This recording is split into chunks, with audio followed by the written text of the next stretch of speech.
Job একদমই নাই এই কথা বলা বন্ধ করুন। কারণ আপনি যদি অন্যদের থেকে আলাদা না হতে পারেন তাহলে ভিড়ের মধ্যে হারিয়ে যাবেন। আমি যখন প্রতিবারই গিগসর্টের ডেভেলপার হায়ার করার জন্য পোস্ট দিয়ে থাকি তখন মিনিমাম 200টার মতন অ্যাপ্লিকেশন আসে।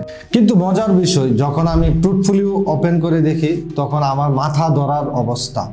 কারণ প্রত্যেকটি পোর্টফোলিওতে আমি যে জিনিসটি আমি কমন দেখি, same layout, same e commerce site, কিন্তু নামগুলো ভিন্ন। কিন্তু প্রশ্ন হচ্ছে কেন এমন হচ্ছে? এটা কি শুধু স্টুডেন্টদের দোষ?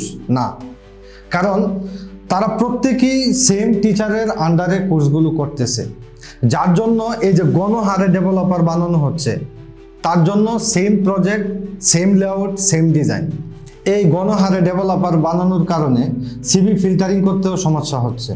তো আপনি যদি একজন ডেভেলপার হয়ে থাকেন আর আমি আপনাকে তাদের থেকে আমি আলাদা করব কিভাবে?